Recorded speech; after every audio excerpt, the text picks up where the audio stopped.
تحياتي. وأول متسابقة ها هي الفائزة بالميدالية الذهبية في أولمبياد السباحة من المروك الشقيق. تحياتنا لها وألف ألف مبروك، وتحياتنا لهذا الشاب هذا تاني ريان. شكرا. الشاب هذا الحائز على المرتبة الثانية في السباحة 200 متر الله أعلم. سمير الله يعطيك الخير غالية، تحياتي لك. السؤال المطروح، الأولمبياد هذا اللي نظموه مانيش عارف إذا على مستوى الوطني ولا المستوى القاري ولا المستوى العالمي، العلم لله مانيش عارف سبب اللي ما شاركتش فيه الجزائر. هذه الأخت اللي راه الصورة نتاعها طالعة في المروك راها ترند، هذه الحاصلة على الميدالية الذهبية في السباحة. وهذا شكرا ربي يحفظكم ريان، تحياتنا. السباحة الحرة وعلى البطن، على البطن ولا على الظهر والله ما راني عارف.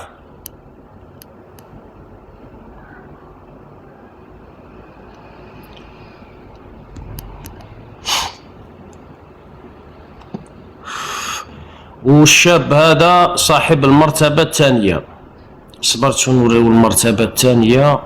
هذا تزامن مع خطاب العرش، خطاب العرش اللي الملك تحدث فيه على الصناعة والبنية التحتية وهذه الأمور. هذا صاحب المرتبة الثانية بشق الأنفس. واش راه صاري في الزريب خوتي؟ ما راه صاري والو. اليوم خطاب العرش تزامن مع الأولمبياد هذا اللي نظموه للسباحة. أنا راني نتساءل علاش الجزائر ما شاركتش. إذا كان هذا الأولمبياد هذا على المستوى الوطني يعني احنا ما عندنا ما دخلنا، وإذا كان على المستوى القاري جونيور تحياتي لك الغالي. كريم وال شكرا. وإذا كان على المستوى القاري العلم لله، إذا كان على المستوى العالمي علاش ما شاركناش حنا ولا على المستوى القاري. هذه الحاصلة على الميدالية الذهبية جيستي شكرا. بالك 300 متر ولا 400 متر سباحة على البطن، على البطن ولا على الظهر، العلم لله. أنا ما نفهمش هذا الدومين تاع السباحة. وكاين هذا الطفل، هذا الطفل الصغير هذا حائز على الميدالية الفضية، هذا صاحب المرتبة الثانية. هذه اليوم خوتنا هذه الأولمبياد هذه المسابقة نظموها مانيش عارف احتفالا بعيد العرش، ليسونسيال تزامنت مع عيد العرش. الجزائر علاش ما شاركتش معهم؟ العلم لله. تزامن مع عيد العرش. ها هو عيد العرش خوتي، انتو كي تسمع عيد العرش وهذوك المصطلحات الشابين ها هو عيد العرش.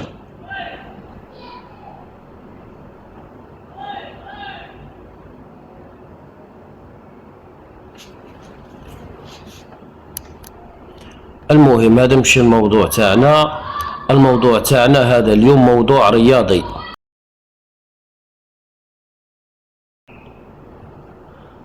نهنئ المتسابقة الأولى والفائزة بالميدالية الذهبية في السباحة على الظهر.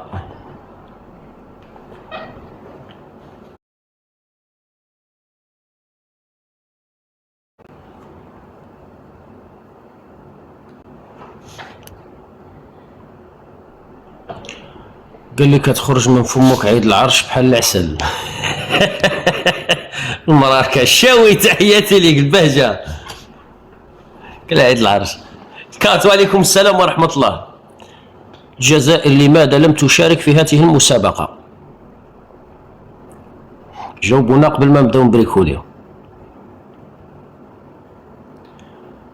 اصبرت شونا نفتحوا التحدي. هادو القنوات تاعكم هذه راك تقرا ليه صوت المروك. أكثر من 1000 مهاجر وصلوا سباحة إلى سبتة خلال المحتلة. ويو زايد لهم المحتلة خلال 9 أيام.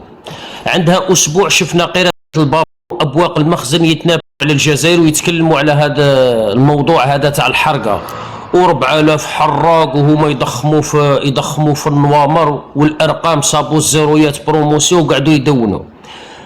حقيقة كاين الحرقة في الجزائر ما نكذبش عليه. دروك غادي نديروا مقارنة. الجزائري يحرق بمبلغ 200 مليون، الجزائري يحرق بمبلغ 200 مليون ويحرق من الجزائر لأوروبا. ما تقدرش تشوف جزائري يحرق سباحة من وهران للمستغانم، ولا جزائري يحرق من قسنطينة لتقرت، ولا جزائري يحرق من وهران لتامر راست، ولا من تلمسان لتبسة. هذه ما تشوفهاش. هذا هو المشكل، وهذا هو الدب والهواء، وهذا هو العار. انت اللي توصف نفسك بالمستعمر وماشي تسمي طريق على دونالد ترامب. ياك سميت طريق على دونالد ترامب، ولادك مازال يحرقوا الاراضي نتاعهم ويزيدوا يكتبوا لك العنوان في الجريده. ها هي صفحه مروكيه، هذه صوت المروك، الى سبت المحتله، يكتب فيها وجه احمر. اكثر من 1000 حراق هذا الاسبوع هذا. والصوره اللي راها تراند خوتنا تاع هاد الشابه مسكينه عندك، وعندك هذا الطفل هذا. شوف الصوره واسمع الخطاب اللي غادي نديروه.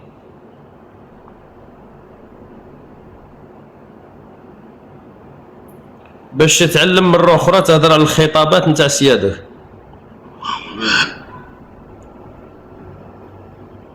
سبيرا.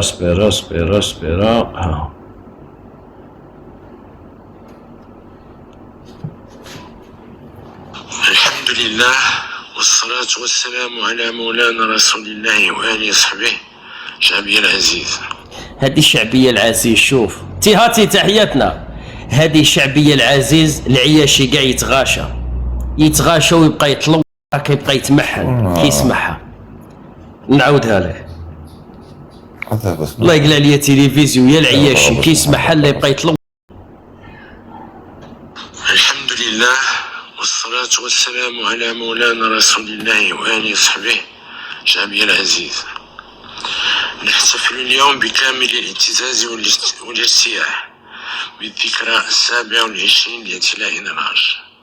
27 سنة منذ أن شاءت إرادة الله تعالى أن أتحمل أمانة قيادتك، وهي أمانة. يزيد يمن عليهم، قال لهم أن أتحمل أمانة قيادتكم. هو حياته قاع مفوتها في جزيرة إبس ويدير الشوبينغ في دبي وفي باريس. يزيد يمن عليهم كاع الميزيريه اللي عيشهم فيها والعبود والرؤوس، ويزيد يمن عليهم يلومهم. عظيمة ومسؤولية جسيمة، وإننا نحمد الله تعالى ونشكره على ما أنعم به علينا من توفيق وسداد في عملنا من أجل تحقيق تطلعاتك والتجاوب مع انشغالاتك، مصداقا لقوله عز وجل: لئن شكرتم لأزيدنكم. كما أنني لم أبحث يوما عن مجد شخصي أو عن الاعتراف بدور ريادي على المستوى القاري أو الدولي، بل كل ما يهمني هو النهوض بأمانة خدمتك وتمكين جميع المغاربة من شروط العيش الحر الكريم. واليوم ومن خلال إلقاء نظرة على ما حققناه سويا، يخالجني مزيج من مشاعر الاعتزاز بالمكاسب المحققة والتفاؤل بالمستقبل. إن الأمر لا يتعلق هنا بمجرد إحساس بالرضا عن الذات، وإنما هو شعور إيجابي بالثقة والطمأنينة يعطينا القوة والحافز على مواصلة الجهود. فكل ما تحقق لم يكن وليد الصدفة، بل ثمرة توجه استراتيجي واضح ومذهب في الحكم. 27 عام الإنجازات نتاعه شاهية تطبيق. ما فهمتم الخطاب هذا ولا؟ خطاب مرة في 6 شهور تيعضوا له ليبيل. ماني تحياتي الكات تحياتنا، حتى يعضوا له ليبيل باش ينوض ينبه 10 دقائق ويقرا من الورقة. كاش ما فهمتوا؟ 27 عام واش دار في المروك؟ مضالهم على الديانة، هدم المساجد، بيوت الله عز وجل، شرد المراركه. راك تشوف الطريقه اللي راهم يحرقوا بها، باش ما تجيش تقول لي ودي حتى نتوما عندكم الحرقه. عندنا الحرقه بصح نحرقوا ب 200 مليون وما نحرقوش لبلادنا. عمي خالد قال لك خاصنا مترجم. احنا ما نحرقوش لبلادنا، احنا الجزائري كي يحرق من الجزائر لاوروبا وبمبلغ 200 مليون. اكد لي عليه. ما يحرقش بالسباحه، ما يحرقش عن طريق السباحه ويحرق لبلاده غير من تما لتما. لا زيد شادر لك سما طريق على دونالد ترامب. هذا واش دار؟ ما حرر لك سبته ومليليه، ما استولى لك على الصحراء، ما دار لك وزينات، ما دار لك والو. نسيت، ورسل الجيش تاع المروك اللي هو الشعب المروكي، حوله الى ميليشيات في ايادي الكيان، وصلهم الغزو. ما كان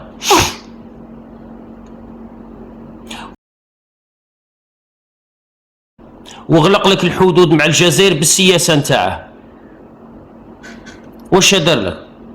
هو كان يهضر على الاستاد اللي بناهم، على الملاعب، والسكان الحوز مساكين مازالهم في الخيام. اروح نسمعوا الاحرار واش يقولوا على الخطاب تاع سيدك. الله سمعت دابا هذاك الخطاب الممسوخ ديال عاهد البلاد ديال الخرطي، والله الى الخرطي بالله. اش قلتي؟ نسبه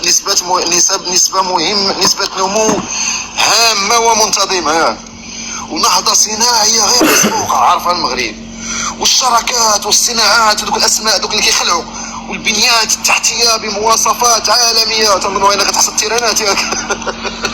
والله يا خويا مع العلم انت راك من الاحرار، ما عنديش مشكل معك، بصح فهمني كيفاش فهمته واش كان يقول، كيفاش فهمته. راه يشرح، هذا راه يشرح فهمه، والله انا ما فهمته واش كان يقول. هذا هو الجديد. وشنو قلتي؟ قلتي القطارات وداكشي فائق السرعه، هادشي كامل اللي كتقول يا البلاد. بابا تخبى يا بابا لوط كوتي، هادشي اللي كتقول يا البلاد. علاش ما بانش على هاد الشعب المغضوب عليه، البائس المهمش؟ واش شتي وليداتنا اش واقع لهم في السبته وفي مليليون؟ واش شتي شحال المئات اللي ولات كتدخل غير في هاد الايام الاخيره؟ هادو مالهم ما شافوش هاد النسبه المهمه ديال النمو، مالهم ما وصلتهمش، مالهم ما وصلهمش حتى شويه هكذوك. هاد النهضه الصناعيه الغير مسبوقه، هاد النسب، شنو قلتي؟ نسب مهمه، نسبه نمو مهمه هامه ومنتظمه. انا كاين شي مش كيهرب من دار الملك كي شغل كان يهضر كما واحد مزير. شت كي تكون راكب في الطاكسي، ويشدك الوجع وما تقدر لا تقول له قاري لي لا والو، تحشم، تكون شاد الطريق الصحراء ويكون شادك الوجع وانت ما قادرش، يكون راكب قدامك الطاكسيور هذوك اللي يهضروا بزاف، هذوك اللي يبداها لك بسخانه اليوم، كي يقول لك سخانه اليوم غير عرف باللي صاي مشيت فيها، راه شادك زعما راك ماشي لتندوف معاه، ولا من هذيك البلاصه غير تندوف وهو يذبح عليك. ايوا تكون كرشك وجعاتك ويبقى يهضر معك الطاكسيير وتبقى تريبوندي له وانت شادك الوجع، تريبوندي له هكا بهذه الطريقه.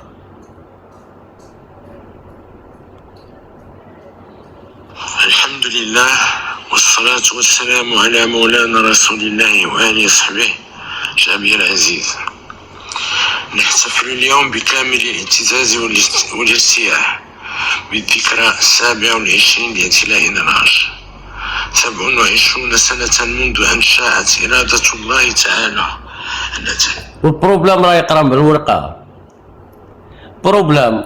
من الورقة، وما عندهاش الزهر مسكين، والله ما عنده الزهر. شتا علاش كي تكون تهضر الجماجي نقول لك انت ما تفهمش في النضال، انت ما تفهمش في الكفاح، راك غير تزيد الذنوب على روحك. لو كان جا عندك جدك كما جدي ما راك في هذه الحاله، هذه ما راكش حارق الاوروبا. لو كان كنت ماشي تحرق الاوروبا قال معليش ما عندهاش باش يحرق. هذه راك ماشي لبلادك لسبته، هذه راك ماشي لبلادك اللي هي سبته، اللي راها حاليا تابعه لاسبانيا، للمملكه الاسبانيه. كي تقول المملكه الاسبانيه تجي عليك. عندك هذه مسكينه، واش هو الشيء اللي خلاها تهرب من البنيه التحتيه اللي كان يتكلم عليها الملك والمشاريع اللي كان يتكلم عليهم الملك؟ هذه مازال صغيره، ما عندها لا بز لا والو، ما عندها مسؤوليه ما والو. هاد الصوره راها دايره ترند في المروك. وهذا الطفل هذا مسكين حده يتمنى يشري تليفون ولا يشري اكس بوكس. هذا ما كان، هذا كوا تقصيه تقول له واش راك متمني تكسب، يقول لك راني متمني نكسب تروتينات الكتريك، ولا راني متمني نكسب اكس بوكس ولا بلاي كاب ولا تليفون شباب. هذا هو الحلم نتاعه.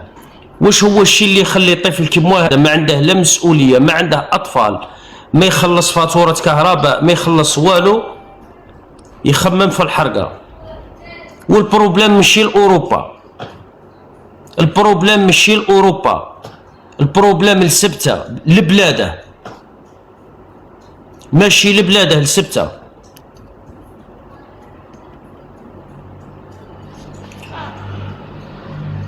انت لا بغيتي تحرق ما تلقاش منين. حنا نحرقوا بالبوطيات ب 200 مليون.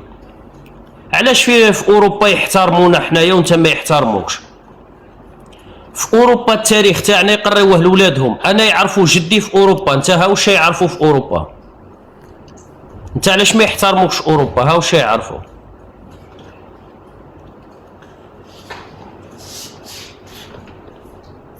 رجعت شو نوريك واش يعرفوا في اوروبا تاني.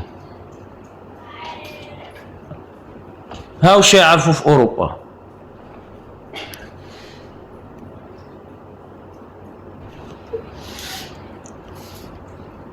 انا يعرفوا جدي وانت يعرفوا جداتك،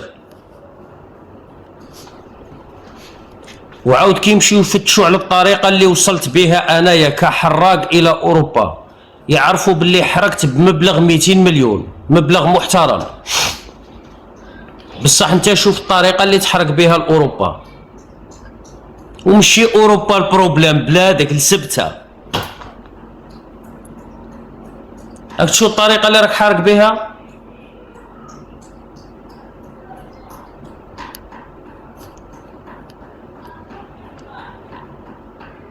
شو الطريقه اللي راك حارق بها. والبروبليم زيد اكد لي على هذه، مشي لاوروبا لسبتها، سبتها اللي هي تعتبر بلادك، سلبوها لك.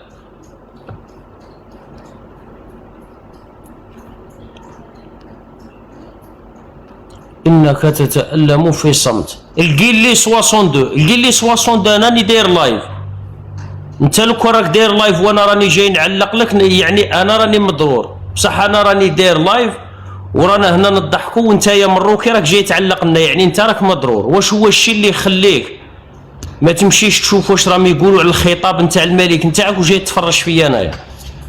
صباح يونس، تحياتي ليك وتحياتنا لخواتنا اللي راهم متواجدين عندك في التعليق، ونتمنوا لهم امسيه طيبه ان شاء الله. خلاص راهي مليحه، قال لك راهي مليحه، ماهمش يسمعوا بك.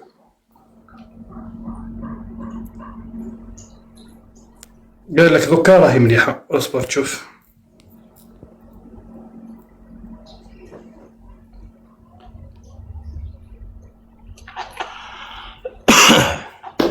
حتى انت راك مع الموضوع تاع البطله الاولمبيه. انا والله راني معاه شيخ، راني معاه.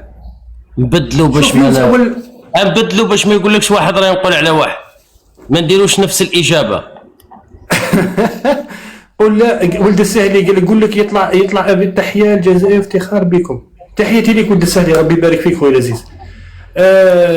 يونس، الحاجه الاولى تحياتي لك خويا العزيز، تحياتي لك وتحيه لخوتنا اللي راهم متواجدين معاك، ونتمنوا لهم امسيه طيبه ان شاء الله، وخوتنا اللي التحقوا بنا ان شاء الله يكونوا بخير وعلى خير. اليوم الكارثه تاع المشكل انه الكارثه تاع اليوم خويا يونس، انا عندي تساؤل. مرت مده ما سمعناش انه كاين حراقه مراكا صدموا على اسبانيا. علاش مباشره بعد زياره بيدرو سانشيز الى الجزائر والخطاب تاع السيد الرئيس عبد المجيد تبون اللي كان يوم اول امس كيقال باللي انه كان هناك سوء تفاهم بين الجزائر واسبانيا، وهذاك سوء التفاهم تريقنا؟ يعني سبحان الله صدفه هكا هذو الناس يروحوا يظلموا على 6 مليار من باب الصدفه. قال لك ما عجبهمش عوده العلاقات ما بين الجزائر واسبانيا، قال لك ناضوا يديروا التشويش.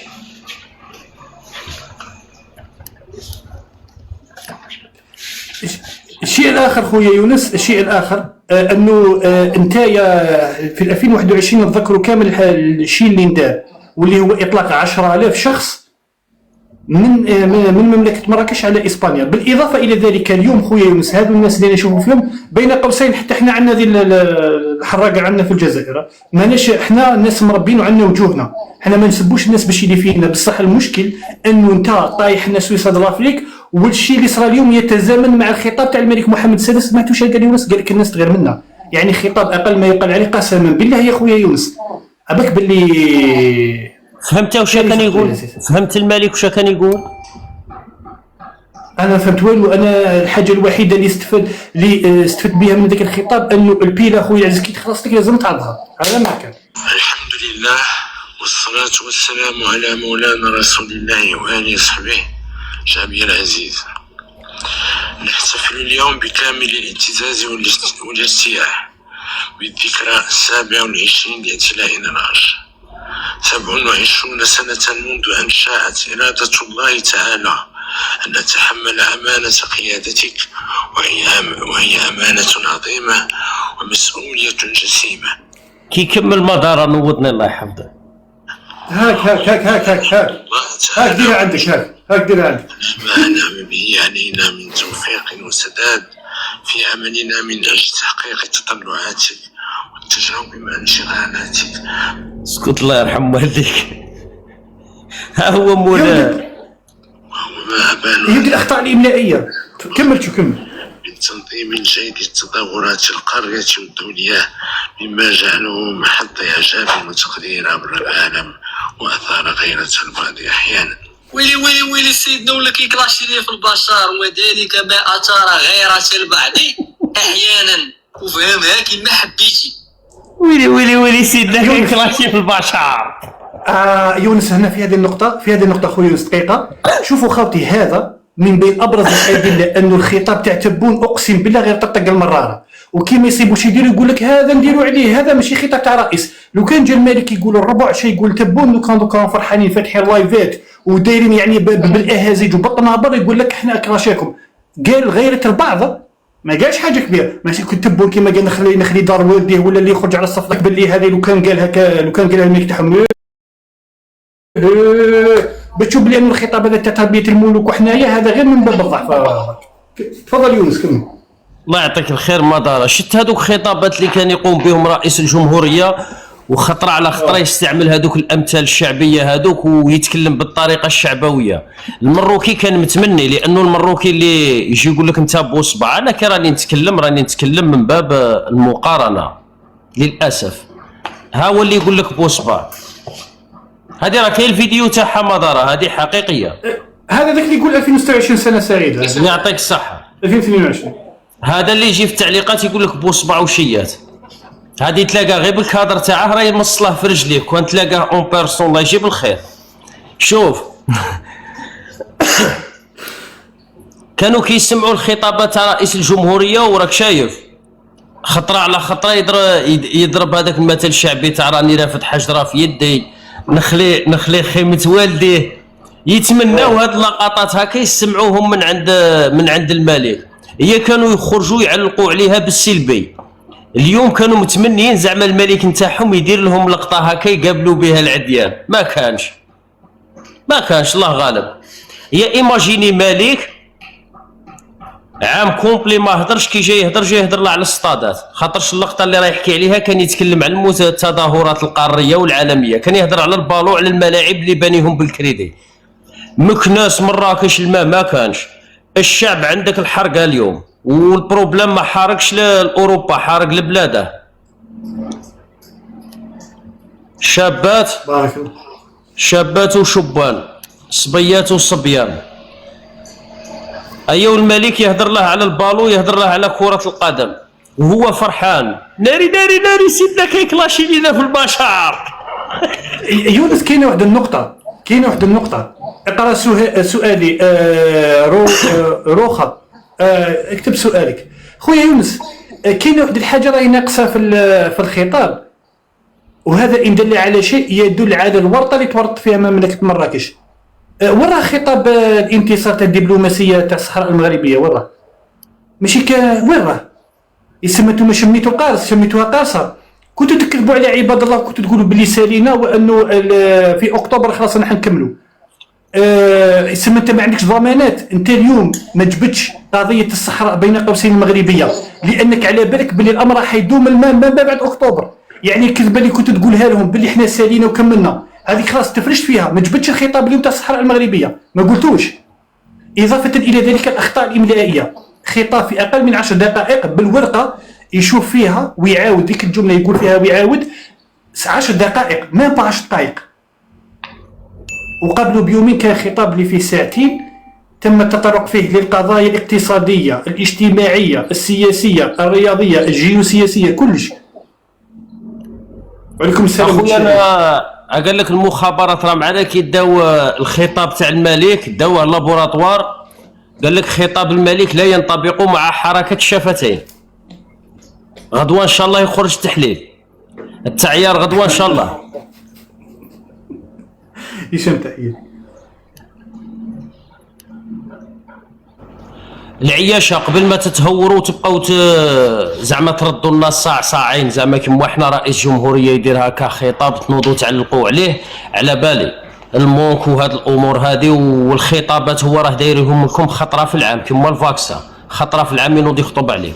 كاينه حاجه الاولى، روحوا تاكدوا بلي الخطاب ماشي بالذكاء الاصطناعي، لانه نطق الكلمات ما متناسقش مع حركه الشفتين. شوف حركه الشفتين وشوف الكلمات اللي تخرج من فمه، هذه الحاجه الاولى من باب النصيحه.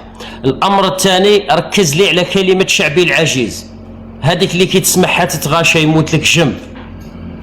شتو هذوك الفيديوهات اللي يديروهم الاوروبيين، يجيبوا واحد السلوكه هكا ويقعدوا يديروا لهم فريسانهم هكايا، وتشوف هذيك المضامه كاع تغاشات. هذه الشعبي العجيز كيقولها الملك تاع المروك، العياشي هكا يصرى له، كيقول له شعبي العجيز يتغاشى، كيما هذوك لي فيديو هذوك تاع كيسميوها هذيك.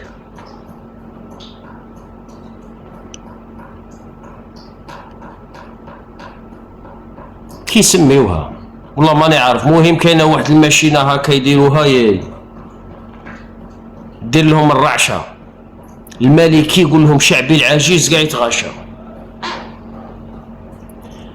اكدوا لي على هذه الكلمه تاع شعبي العجيز، بانت ليك شغل بايته غير تاع العام اللي فات وحماوها لكم هذا العام، اقسم بالله العلي العظيم.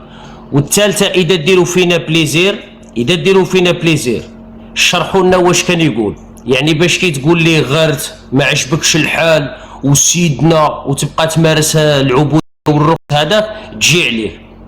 ترجموا لنا واش كان يقول الملك نتاعك. تنويم المغناطيسي، الله يعطيكم خير. فوالا التنويم المغناطيسي هنا في البلاد تتكلم على ما عنديش بروبليم معاك، بصح في السر اللي نتايا علاش عندك بروبليم معايا انا كي ريبوندي على واحد يسب اخت امه.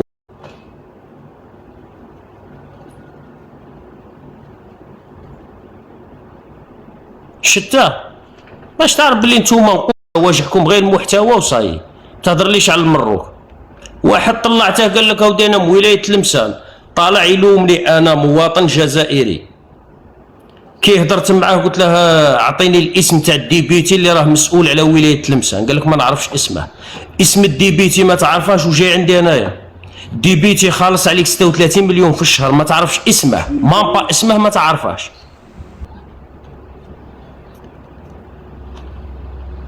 مامبا اسمه ما تعرفاش وجاي عندي انا تلومني، تبع فيا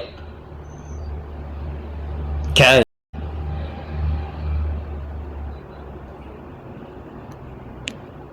نوريك انا جيت ريقل عندي المونك تاع الصاروخ هنا السروال. انا ما قلتلكش علم تاكل الصاروخ ولا تجي تقنز ليا تلعبها لي انت لا مافيا. ما قريتش في الجامعه انا ولا في المعاهد العليا، انا قريت في الطريق اللي دير لي كول. الفقر اللي راك جاي تشكي عليه كالقحط انا عشتها انايا، وعشت في البويت القصديريه وما كنتش نطلع في لايف كالقحط نهضر مع الغاشي نقول له هضر لي على حقي. حقي جبته بيدي، سمعتني؟ حقي جبته بيدي كعاي.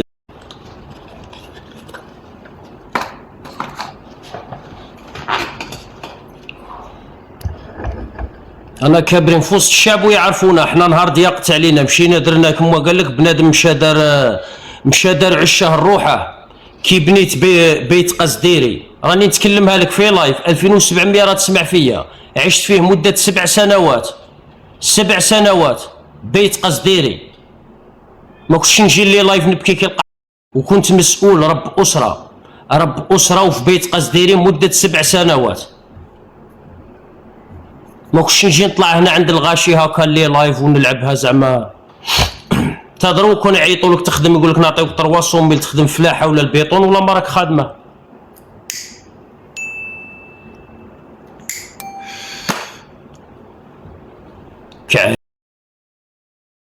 فروه هادو تصيبهم عند ماريا هذيك الملحده هذيك يكتب لها زعيمه، يمشي عند المازدا عند امير ديزاد يكتب له شيكور، ويجي هنا يتعقن عليك. علاش يتعقن عليك؟ يقول لك راه يتكلم بطريقه محترمه ندير خطرتي. نون ميم دايره حاله هنايا، نون ميم وترقد في الكروه، ترقد في الكروه ورقدك عند الطوالات ودير الجفاف باش البيه هو تشاليك. تتكلم بطريقه محترمه نحترمك نديرك هنا فوق راسي وعينيا. تلعبها لي مافيا بالك تحسبني وزير راني خايف على المنصب تاعي، ننسى اللايف ننسى المحتوى ونيكو لابيست.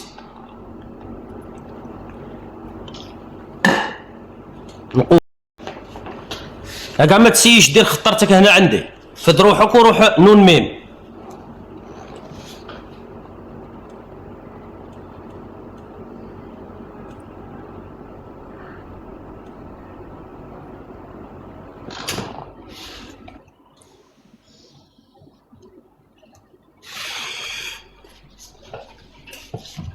السلام عليكم. وعليكم السلام ورحمة الله. مساء الخير خوتي خواتاتي، ان شاء الله كامل تكونوا بخير وعلى خير. بسمعها على بالك والله غير من داك هكذا نسمع واحد القمه تاع الغباء غير ننخلع يا والله غير ننخلع. مراركه يا رب مراركه، عقليه مروكي في راسو سبحان الله. صح 4000 حراق، عباكش معناتها 4000 شخص، عباكش معناتها 4000 شخص. انزال بحري يا جدك، انزال تعرف شنو؟ جيش تهضر خمم براسك يا رب. 4000 ما قلتش 40 45 70 80 4000 يا رب. جاي هكذا طالع في لايف 2700 واحد الله يبارك يشوفوا فيه، تهضرها بكل جرأة وتقول 4000 يسمى على بالك. هذا غباء والله ما كان فوقه والله يا ابو سماعه. هذا شوف 4000 واحد خرجوا من الشواطئ الجزائريه البحريه الجزائريه اسمها رايحه جايه، وداروا انزال على الشواطئ الاسبانيه ولا الشواطئ الايطاليه ولا ما على باليش. هذاك باللي لحقتوا لواحد الدرجه تاع الغباء والله غير كارثه والله. غير مروكي هذه مروكي اللي بالك يامنها. 4000 يا رب 4000 طالع هنا في لايف 2700 واحد يسمع فيك تقول له باللي حبطوا 4000 واحد في شاطئ في اسبانيا. يا رب انت راك نورمال يا ودي؟ قال لك راهم قالوا، لا حول ولا قوه قال لك راهم قالوا. انا كي هضرت معاه هذه راهم يتكلموا عليها المراركه وراهم يتكلموا عليها الاعلام الاسباني صرح. الاعلام الاسباني صرح يعني من مصادر موثوقه. المحلول اللي طلع معايا هنايا كي قلت له اعطيني مصدر موثوق قال لك قالوا لي. شكون قال لك؟ اعطينا، درته في العماريه هبط مباشره. اعطيني شكون قال لك. وحق 4000 نفرضوا حق 4000 جزائري. الحراق في الجزائر يحرق بمبلغ 200 مليون. يا خويا عندنا الحرقه، ما نكذبش انا غادي نغطي الشمس بالغربال. عندنا الحرقه حقيقه، كاين الناس راها تحرق، حرق بمبلغ 200 مليون. نروح نديروا مقارنه هنا. اكثر من 1000 حراق مهاجر وصلوا سباحه. هنا العنوان سباحه ينقلع تولي بمبلغ 200 مليون الى مشي سبته المحتله الى اوروبا. شت المقارنه وين؟ المحلول اللي طلعت معايا كي كانوا المرار كيلفقوا لك التهمه ودايرين لك بروباغاند هذه تاع 4000 شخص حرق في نهار واحد، هذه اللي العقل ما يتقبلهاش. 4000 واحد قسمهم 20 شوف شحال تجيك. قسمهم 20 وشوف شحال من بوطي وشوف وين دخلوا. راك حاسب انت المروك هذه دخلوا لها زري. هذه اوروبا، هذه كل شيء بالكاميرات وكل شيء بسمعها. نعطيك خويا واحد المعلومه تاريخيه. لما راح فتح طارق بن زياد الجزائري فتح الاندلس، على بالك في الدفعه الاولى شحال حطوا معاه؟ نهار فتح الاندلس دار معركه فتح الاندلس يا رب، حطوا معاه 7000. شفت هذيك الضربه نهار قال لهم البحر امامكم والعدو ما راكم، حطوا معاه 7000 مقاتل. راك تيماجيني 7000 مقاتل. هذا يسمى تشوف هذا هكذا والله السلام عليكم فوالا 7000 مقاتل. سبحان الله العظيم. واش دير يا اخو واش دير؟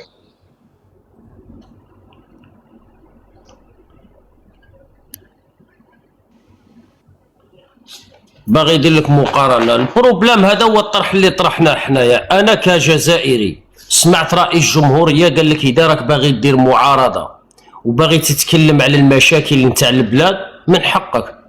هذا رئيس جمهوريه يعطيك تصريح، رئيس جمهوريه يعطيك تصريح. انا واش دخلني؟ انا جزائري كيفك. موضوع هذا وجعك، انا راني حاير ومتعجب كيفاش انت جزائري كي تشوف واحد يريبوندي على لا بروباغندا نتاع المخزن ولا على التهجمات نتاع المخزن. مانيش فاهم علاش يغيضك الحال.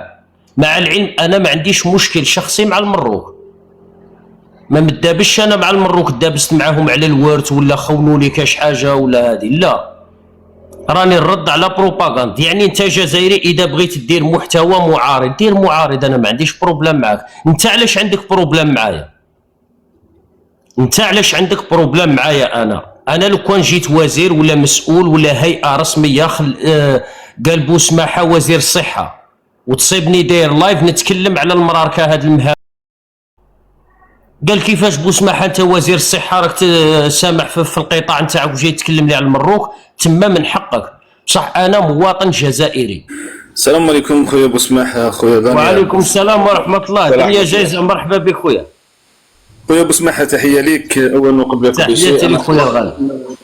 الرد على بعض ربما الذين لا يفقهون المستوى السياسي والمستوى التوعوي الذي تقوم به. انا اظن بان هذا يعني ليس من مستواك وليس من يعني اولئك الذين يريدون ان ينزلوك الى مستواهم، فانت دائما تبقى عالي وتبقى مرفوع الرأس ومرفوع التاج في قلوب كل الجزائريين المحبين لوطنهم والمحبين لك كمواطن جزائري شهم له الفهم السديد في ما يفعله وما يقوم به عبر هذا البث. وإذا كان يعني يتكلمون على الفقر أو يتكلمون على بعض الاحتياجات، فالاحتياجات موجودة ونحن تربينا على الاحتياج، لكننا رجال ولا نخون وطننا ولا نخون شبرا من هذا الوطن الذي ضحى عليه الشهداء، لأن أولئك الذين حملوا السلاح وحملوا أرواحهم لتكون فداء للجزائر في ثورة 54 وقبلها لم يكونوا إلا مواطنين عزلا فقاموا من أجل أن تكون الجزائر حرة مستقلة. أما بخصوص الموضوع أخي بوسماحة، فأنا أظن أن الهزة الأرضية التي ضربت اليوم يعني المروك بهذه القافلة إن صح التعبير التي أصبحت يعني تبحر سباحة وليس على البوط فقط وإنما سباحة، هذا هو الأمر الذي ربما أصبح اليوم صورة حقيقية للفقر المدقع الذي يعيشه المروكي ويعيشه من حجرة ومن ذل ومن مختلف المستويات المتدنية سواء في التعليم أو في الصحة مما رأيناه من المظاهرات التي كانت حول هذا الموضوع. أما نحن كجزائريين إذا كانوا يقولون بأن الجزائريين يقومون بالحركة، فأنا أقول لهم بأن الجزائريين عبد المجيد تبون رئيس الجمهورية الجزائرية قد أنشأ المجلس العلمي يعني إن صح التعبير للعقول الجزائرية بالخارج. وأنا أظن أن كل الجزائريين حتى لو كانوا في الخارج وذهبوا إلى الحركة ليس لفقرهم أو ليس للحجرة أو الذل أو يعيشون مستويات متدنية في الجزائر، وإنما الجزائري دائما يريد أن يعني يبحر ويريد أن يعرف المزيد ويريد أن يكون أفضل لما لا، لأنه ربما التطور في الدول الأوروبية له يعني منحى آخر، لكن يبقى جزائري. أما بخصوص أولئك الذين ربما يدعون بأنهم يعارضون الجزائر ويعارضون يعني هذا الأمر. أنا أظن بأن هؤلاء ليسوا إلا أناس ربما ليس لهم في الجزائر شيء، وليس لهم حتى يعني إن شاء الله يعني ربما عائلة، فهم يهربون من عائلتهم ويهربون من إخوانهم، يهربون من كل شيء، فالجزائر لا تهمهم ولا يهمهم الوطن البتة.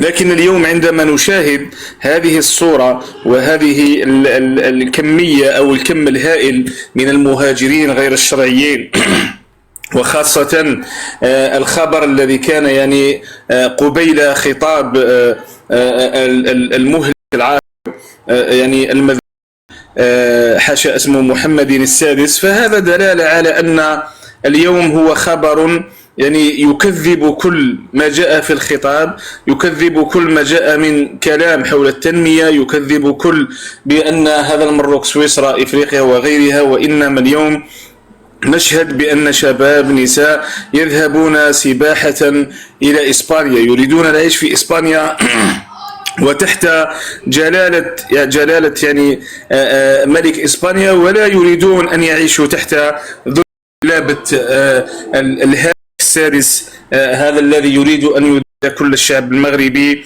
ويجعله أضحوكة في الوسط العالم. اليوم عندما نشاهد هذا الخطاب الذي يتكلم على التنمية، ونشاهد هذا الكم الهائل أيضا من الحراقة الذين استعانوا بلباس ربما للسباحة، فهذه دلالة على أن هناك نخر كبير على المستوى الشعبي في المروك، ويعني أمر إن صح التعبير لا بد له يعني من تغييرات، والتغييرات التي تكون يوم 7 أوت من خلال الدعوات لمختلف الجمعيات ومختلف الأحزاب السياسية المناهضة للتطور والمناهضة للملكية والمناهضة للسياسات التي يقوم بها المخزن في إرذاخ هذا الشعب المغربي المسكين، وكل يعني الأمور التي يقوم بها ضد شعبه من بيع لوطنه ومن بيع للمغرب يعني ولغيره من الدويلات المصطنعة مثل الإمارات. اليوم يعني كل الدلالات السياسية